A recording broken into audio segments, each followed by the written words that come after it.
Assalamu alaikum. My name is Muqaddas Nasir and the roll number is 62. I am going to talk about sludge analysis, the topic of environmental chemistry.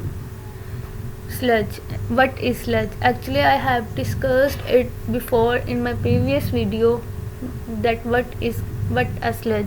What is a sludge? Large quantities of sludge are generated in the municipal sewage treatment plants. Approximately 1 to 2% of wastewater ends up as a wet sludge, and about 2 to 3 liters of sludge are produced per person each day. The total dry solid content of sludge varies between 0.25 and 12%, and about 60 to 70% of these solids consist of organic matter. Organic matter, how it includes organic matter such as soil, grease, soap. Most of these are organic, which is including in the sludge. As it is written, sludge is composed largely of highly polluting substance, and it undergoes various treatment at sewage work in order to render it suitable for disposal or reuse. Among the more harmful components of sludge are pathogens, that including viruses, bacteria, protozoa, eggs of parasitic worms, toxic organic substances, and toxic heavy metals. Application of sewage sludge to soil. How we can use sludge to soil? As a soil, application of sewage sludge to soil has been widely practiced for several decades, such as in agriculture for fertility.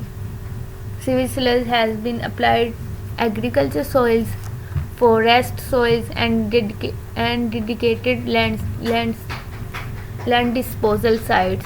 Additionally, some sludge is marketed as soil conditioner and applied to vegetable gardens, lawns, golf courses, and parks.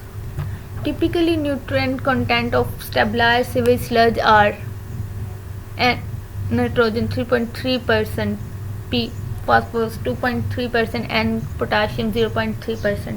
In most applications, sewage sludge can provide adequate supplies of nutrients for plant growth. However, potassium and phosphorus content may be too low for some applications.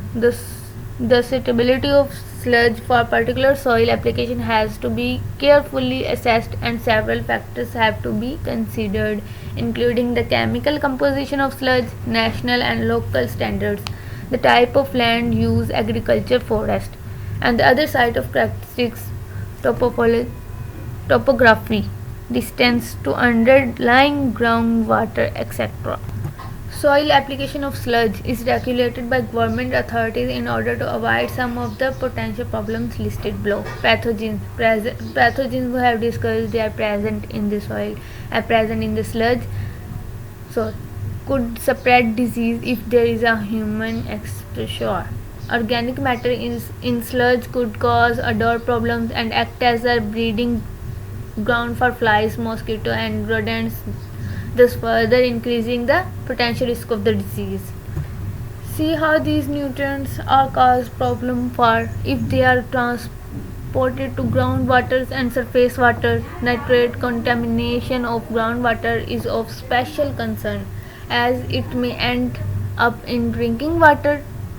Nutrients in the soil runoff that end up in the surface water may contribute to problems of eutrophication. Now, toxic substance, namely heavy metals, trace organic compounds, may cause a risk of plants, animals, and humans. Cadmium. You see, example is cadmium is of particular concern as it can accumulate in plants to level that could be toxic to humans and animals too, but are not harmful to plants themselves. Organic compounds such as chlorinated hydrocarbons can be toxic to grazing animals.